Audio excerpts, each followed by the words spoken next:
Nous allons quitter l'actualité au Cameroun pour faire un tour au Congo, président Bandakani.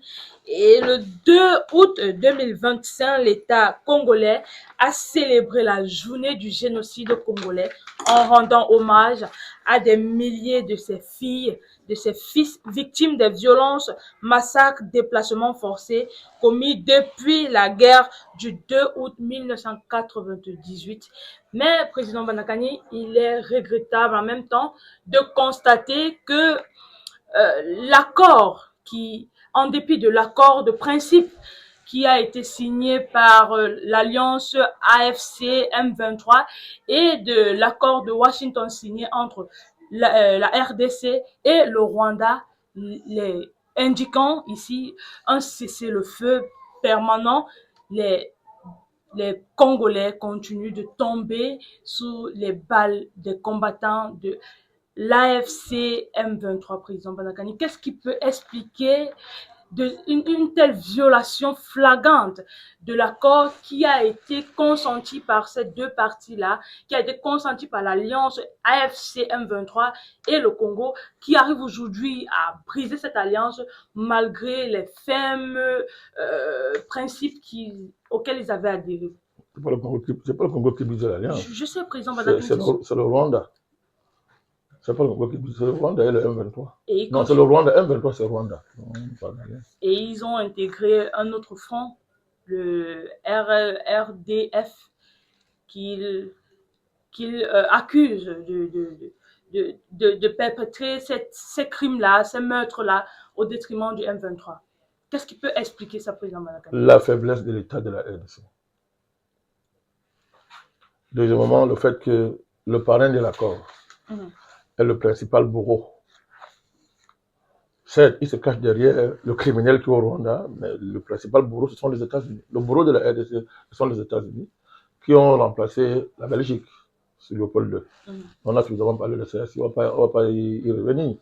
Donc, c'est l'une des raisons pour laquelle il y a violation flagrante de l'accord. Troisièmement, je dois vous rappeler que dans le cadre de l'accord, le comité de surveillance a pour principal acteur les États-Unis, entre autres. Donc, son rôle, le rôle des États-Unis est, c'est-à-dire que prépondérant dans cette affaire. Donc, moi, ça ne m'inquiète pas beaucoup parce que s'il va de la validité de l'accord, on va voir ce que l'accord vaut, c'est tout. On va voir si le type le Yann qui est à Washington est sérieux. Mais président, est-ce qu'on va interroger ici la crédibilité des personnes ou alors des organisations qui sont censées garantir? Il y a quelle organisation? Cette affaire de la RDC, il y a tout ça. Le Qatar, ce sont les États-Unis. Vous laissez le Qatar. C'est une succursale américaine. Vous avez le Rwanda, vous avez des acteurs des pays de la sous-région. Que ce soit dans l'accord de Luanda ou de Nairobi, ce sont les pays de la sous-région qui tous sont d'accord de dépouiller la RDC, de la fragmenter, avec la complicité des dirigeants de la RDC qui sont d'une faiblesse lamentable. Il n'y a pas de temps en RDC, moi je ne viens pas là-dessus. Donc c'est un développement qui ne doit pas nous faire oublier, la vérité historique sur le cadre de la RDC. Deux, la vérité du moment. Enfin, ne pas, parce qu'une situation semble danser, transformer la victime en bourreau. Qui est la victime? Qui est le bourreau, président? La victime, c'est la RDC. Le bourreau, ce sont les États-Unis, avec leur pion de pacotille, le criminel du Rwanda, M. Paul Kagame. Parce qu'il y a des gens qui bougent comme du vent, là. Ils bougent comme du vent. Il y a les arbitres d'un augure triste et noir. Ils ne sont pas concernés. Ils habitent, ils donnent les points de ce qu'ils disent. Quand ils donnent 3 coups, on dit tu es le meilleur. S'ils reçoivent 2 coups, on dit tu es un vaurien. Ils sont assis dans les tribunes. Ils habitent. Moi, je ne suis pas de cela. Je ne suis pas un habit de la RDC. Mais on prend position. Et la vérité historique est connue. Je laisse évidemment ma télé ici. Je maintiens ça. Je n'ai jamais été quelqu'un qui... Je ne suis pas un pro de ce qu'il dit. Ce que je pense de ce qu'il dit est connu en tant qu'individu. Mais c'est le président du pays. Et pour l'instant, il est à la tête d'une dynamique du pays qui est différent de ce qu'on a connu il y a quelques années. Président Banakani, vous avez souvent eu... Attendez. De cette situation, on peut dégager 3 ou 4 principes fondamentaux qui doivent éclairer notre analyse, afin qu'on ne divague pas. Qui est le principal responsable de cette affaire? Ce n'est pas ce qu'ils disent, ce sont les Américains. C'est l'Occident. l'État américain est le principal État génocidaire des Grands Lacs. Il faut rappeler ça. Ça parce qu'il se cache derrière des vauriens comme Kagame. Qu'on voit bien la vérité historique. Kagame, c'est le type d'Africain. Et malheureusement, pour nous, ils sont des centaines de millions d'Africains comme ça, qui sont nés pour trahir l'Afrique. Kagame colonise un pays africain en plein jour, veut le démembrer, agissant pour le compte des États-Unis et de l'Union européenne, même s'ils font semblant de le sanctionner maintenant. C'est ça le problème. La RDC est victime parce que c'est un pays qui n'est pas organisé, il n'a jamais été libre depuis l'indépendance. Il est dirigé par des pantins qu'on a placés à sa tête depuis la mort de Lumumba et il n'a pas d'armée. Voilà la vérité. Qu'est-ce qu'on fait? Est-ce parce que quelqu'un est faible que vous allez le maudire? Est-ce que la faiblesse est un crime? Non. Parce que tous on peut être faible demain. Chacun de nous peut être faible demain. Nos pays qui sont stables là pour l'instant peuvent basculer demain dans une situation extraordinaire à tout moment. Voilà, attention. Donc, il ne faut pas profiter. Nous ne nous comportons pas comme ceux-là qui sont là. Leur problème, ce n'est pas de défendre la vérité dans l'affaire. C'est de chercher le camp qui gagne et se positionner. C'est de chercher un coupable pour mettre un bouc émissaire. Et pendant ce temps, s'extraire de l'affaire. La RDC est la honte du continent africain au XXIe siècle. La RDC est l'une des victimes qui nous montre que nous ne sommes pas des hommes. Les Africains font honte. Les Africains sont méchants. Je vous ai déjà dit ça. Ils se détestent entre eux.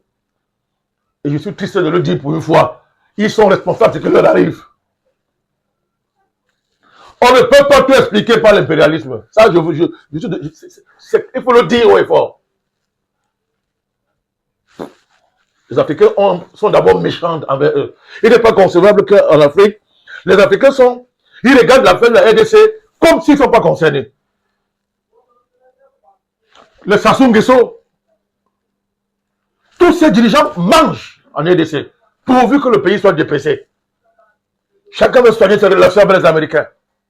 Et espère gagner, s'enrichir lui et sa famille. Parce qu'il y a, vous oubliez une dimension business personnel des chefs d'État dans le dossier. Il y a cette dimension qui est importante. Kagame a la capacité de faire du business personnel avec la famille des présidents.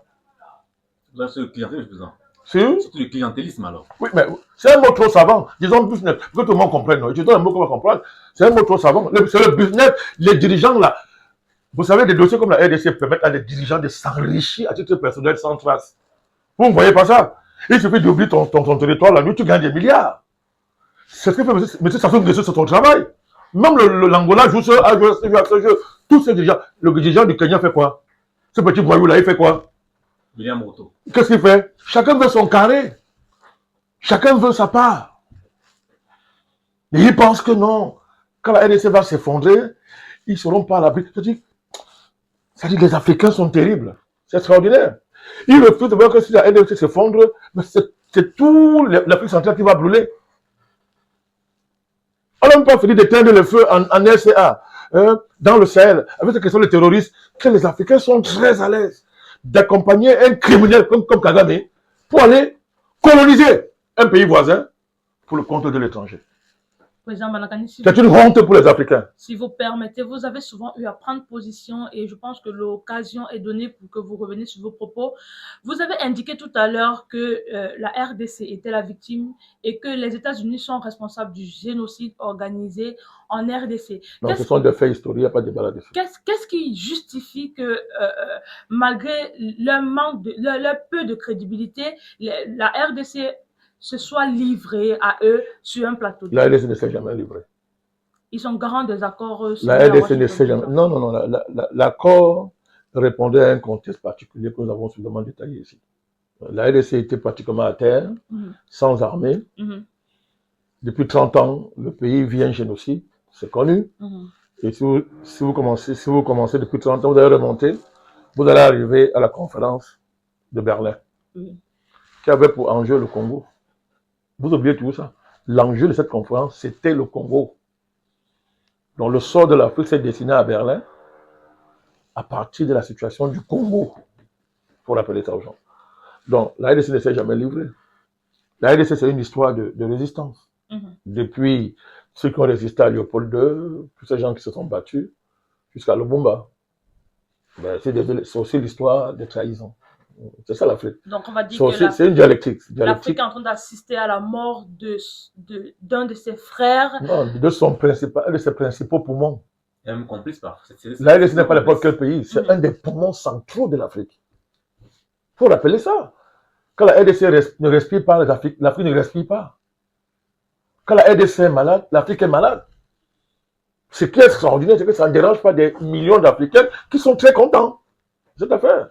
Vous disiez, M. Nguessu. Je disais, M. le Président, que si nous sommes d'accord que la RDC est le poumon de l'Afrique, ça veut dire que les Africains sont complices de cette poignard planté en plein cœur de l'Afrique. Le premier, c'est Paul Kagame. Et l'autre de l'Ouganda. Louis Museveni. Qui joue au sage âgé. Un criminel. Il faut qu'on l'appelle le chacha. Le double jeu de l'Angola, du Kenya, de tous ces pays-là. Le silence de l'Union africaine, etc. On me dirait qu'en Afrique centrale, lors de la dernière réunion de la CEAC, on a isolé Kagame. Mais ça ne suffit pas. Il faut faire beaucoup plus. Ouais. Il faut être plus actif, il faut s'impliquer davantage. Et si c'était le cas, vous verrez les résultats. Ça se ferait voir. Si les pays africains se comportaient un peu comme des personnes sérieuses. C'est une honte. C'est une honte. Donc, il ne faut pas que cette situation nous amène à inverser les responsabilités. Tu sais qu'il y a les responsabilités du président, oui. Mais ce n'est pas la RDC qui est coupable. La RDC est la victime. Il faut commencer ça. Si la RDC est la victime, son président aussi est la victime. Voilà la démarche. Deuxièmement, le Rwanda, on met le Rwanda à sa place, on met l'Ouganda à sa place. Tout le faux jeu qui est joué par les pays les communautés sous-régionales et les différents pays qui les constituent, on met ça en exergue et au-dessus on place dans les États-Unis. Donc, ces évolutions que vous dénoncez, d'ailleurs c'est l'occasion pour moi d'avoir une pensée pour les 14 000 habitants de Boulosa, privés d'eau potable, qui n'ont pas les accommodements minimums pour vivre et qui se déplacent en masse. C'est une tragédie terrible. Ça veut dire que je ne comprends pas. Ce peuple est abandonné. 20 millions de morts. Ça n'interpelle pas les Africains. Des centaines de milliers de déplacés. Ça se renouvelle tous les jours, etc. Ça n'interpelle pas les Africains. Donc, je voudrais leur apporter tout mon réconfort. L'habitant de la ville de Boulosa, je pense que c'est situé à Walikali. Oui, je voudrais leur apporter tout mon confort. Je ne suis pas impressionné par les dénonciations de l'ONU. C'est du verbiage. Ils sont fondés pourtant, M. le Président. C'est du verbiage. L'ONU a au moins 300 000 rapports sur la RDC. On est fatigué. Et elle est actrice avec ses prétendues missions de paix.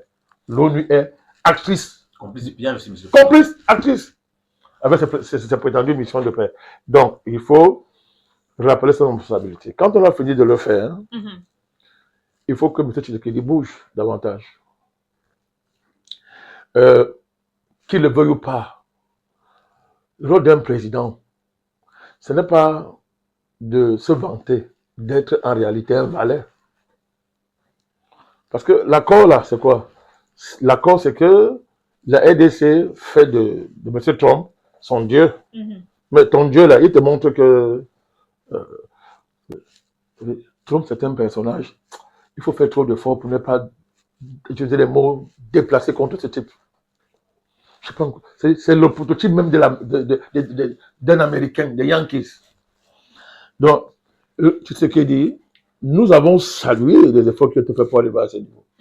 Ça, on peut nous reprocher, ça nous l'avons accompagné. Mais j'avais dit à l'époque quand l'accord est signé, comme ce n'est pas un accord exclusif,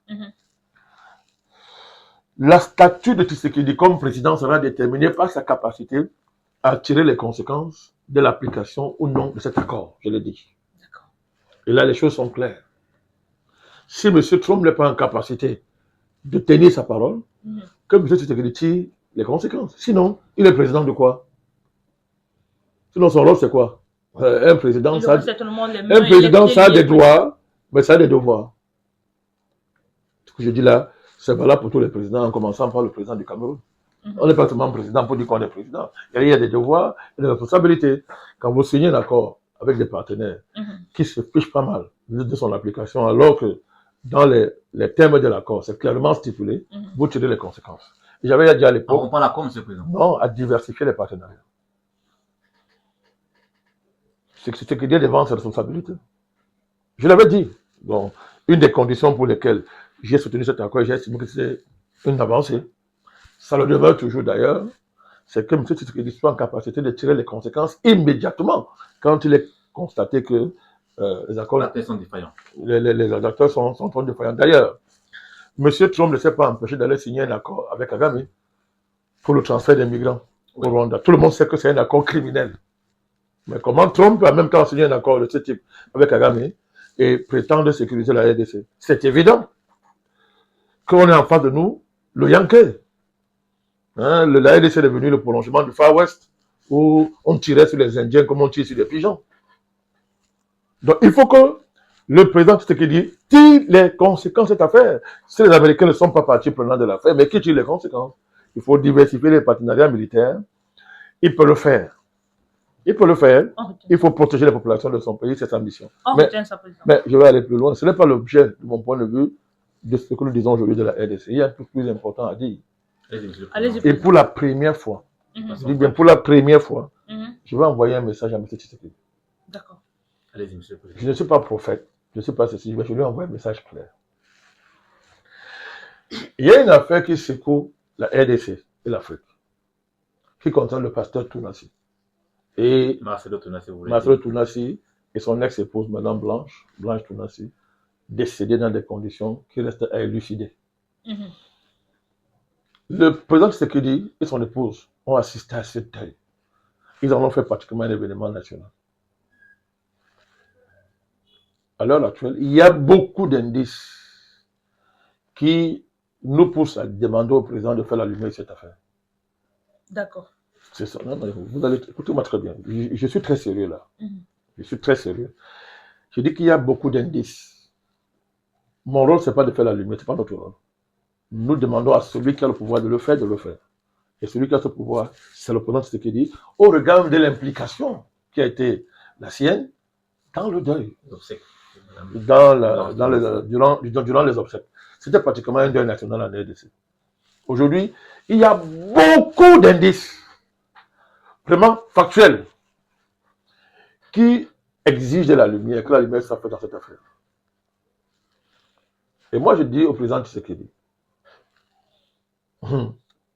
cette affaire n'est pas ce que lui pense. Ils disent qu'ils sont des chrétiens, ils lisent la Bible. Qu'est-ce qu'on appelle dans la Bible la vigne de Naboth? La vigne de Naboth. Le roi, poussé par sa femme, s'est amusé à aller prendre cette vigne, la vigne du pauvre Naboth. Et c'était sa mort là-bas. Sa mort est venue de ça. Sa mort est venue de cette erreur. L'affaire de M. Tounassi et son ex-épouse risque d'engager la présidence du président Tshisekedi. C'est un message clair que je lui envoie. Hein. Si vous voyez, il écoute ou il n'écoute pas, mais je l'aurai averti. Il faut qu'il fasse la lumière de cette affaire. Nous apprenons que le président prie beaucoup, il croit aux forces divines, à la force de Dieu, c'est bien. Mais le Dieu n'est pas un Dieu d'injustice. S'il est avéré que Madame Blanche Tounassi n'est pas morte dans les conditions qu'on nous a présentées, la lumière doit être faite. Et j'ajoute que ce n'est pas une petite affaire. C'est une affaire qui est liée même au sort de son régime et de son sort personnel. Il faut faire attention. Ce n'est pas le christianisme franc-maçonnique qui peut délivrer un pays, comme la RDC. Je le répète. Ce n'est pas le christianisme franc-maçonnique, c'est-à-dire que les francs-maçonneries se déguisent en christianisme, qui peut libérer la RDC. Et nous voyons très bien, à distance, comment le président est entouré de toutes sortes de prophètes. On ne dirige pas un pays par les prophéties. Les prophètes ne dirigent pas un pays. Il faut faire attention. On dirige un pays par une vision claire du pays. Un chef d'État n'est pas là pour écouter les prophètes, pour les écouter. Vraiment, ce n'est pas dans mon registre habituel concernant la RDC, hein, mais je me suis arrêté là pour le dire. Et si ils écoutent, ouais, je ne suis pas un prophète. Je ne revendique même pas ce titre. Donc, je pense que vous aurez écouté. Mais nous observons très bien ce qui se passe dans cette affaire. Donc, moi, je répète, je me résume. Nous demandons humblement au président d'aider à faire la lumière sur le décès de Blanche Tounassi. Merci, monsieur le président. C'est tout ce que nous réclamons. Le président vous a écouté. Voilà. Certainement que notre vidéo, qui est notre chaîne qui est très suivie en RDC, permettra que le président en prenne connaissance et on suppose, on souhaite en tout cas, qu'il prenne acte de vos propos et qu'il donne une suite favorable. Avec votre permission, s'il vous plaît. Allez, j'ai observé, il y a une polémique qui a déclenché avec mon ami Kalonji. Vous connaissez Kalonji? Kalonji, il anime,